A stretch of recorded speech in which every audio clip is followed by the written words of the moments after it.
jajaran Polda, kepada seluruh Kapolres, jajaran Polres, Polsek semuanya.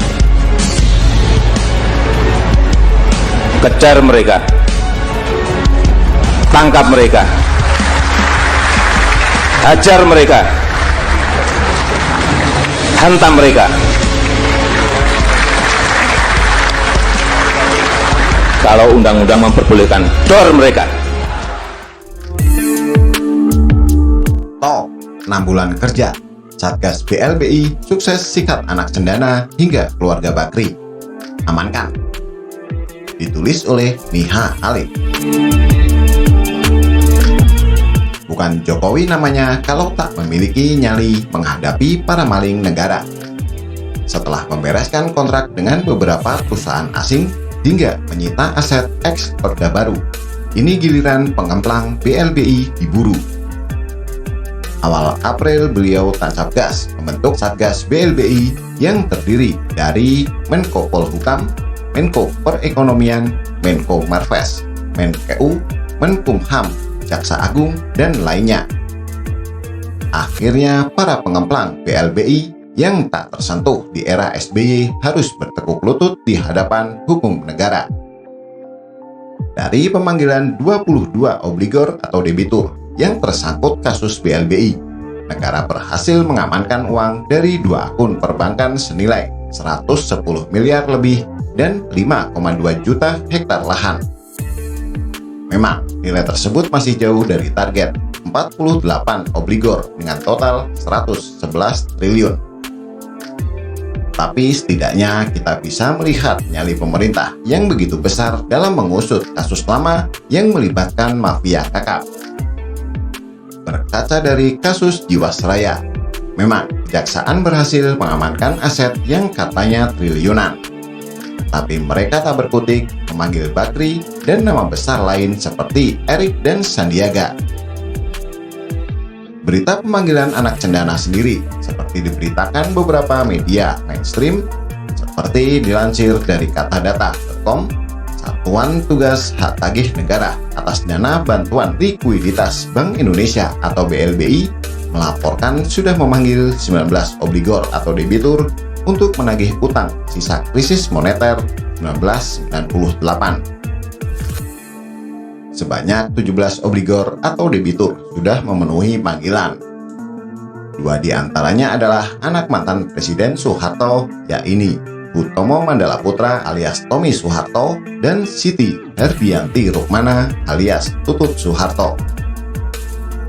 Kami sudah bertemu kuasanya dan Satgas sudah menyampaikan apa yang akan dilakukan kepada yang bersangkutan manakala penyelesaiannya tidak dapat dilakukan secara sukarela, kata Ketua Satgas BLBI Rional Silaban dalam konferensi pers virtual Rabu 27 Oktober 2021.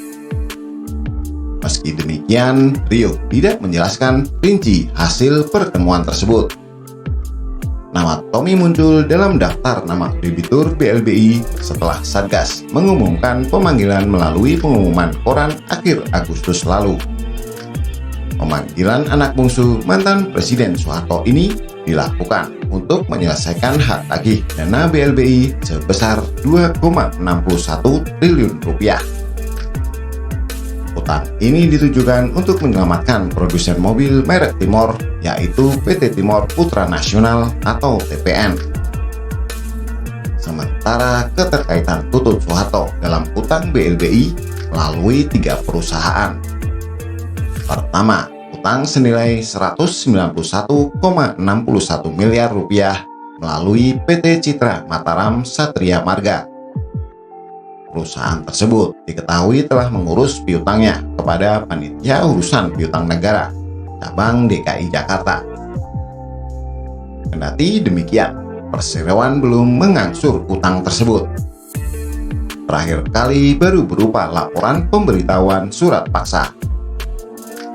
Kedua, Tutut terjarit utang senilai 6,51 US dollar dan 14,79 miliar rupiah melalui PT Citra Bakti Margatama Persada. Status utang tersebut juga sama dengan perusahaan sebelumnya. Tutut baru menyelesaikan laporan pemberitahuan surat paksa. Ketiga, terdapat utang senilai 471,47 miliar rupiah melalui PT Marga Nurindo Bakti. Status terakhir diketahui Tutut telah melunasi 1,09 miliar rupiah dari utang tersebut.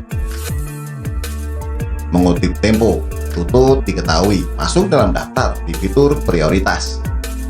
Kendati demikian, ia berbeda dengan Tommy.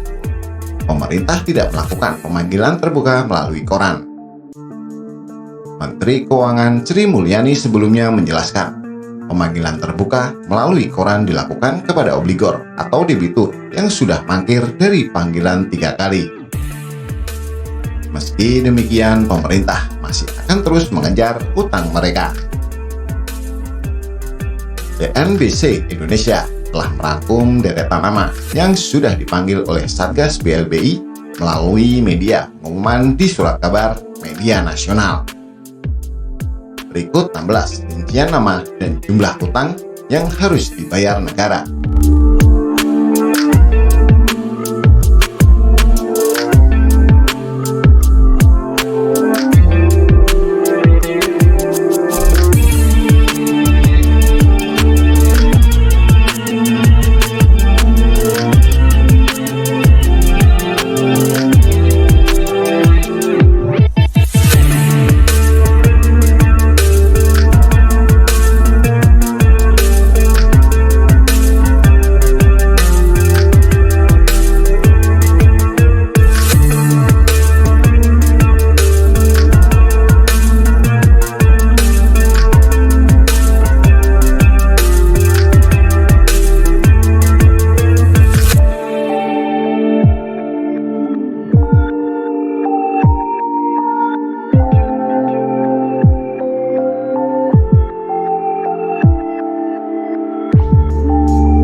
Kita tunggu kejutan yang dibawa Satgas BLBI di bawah komando Jokowi ke depannya. Bisa jadi dalam setahun, puluhan triliun uang negara bisa dikembalikan. Selanjutnya, tinggal mengusut kasus Hambalang, Bukopin, dan kasus-kasus korupsi kakap hingga penyelesaian utang Lapindo. Di bawah kepemimpinan Jokowi, Indonesia melakukan suatu lompatan luar biasa yang tak terbayangkan sebelumnya. Tak perlu banyak drama, sindir sana-sini, bikin album atau lukisan. Tinggal sekali sentuhan, para bandit negara langsung rontok berjatuhan. Begitulah kura-kura. Apa pendapat Anda? Silahkan tulis komentar di bawah.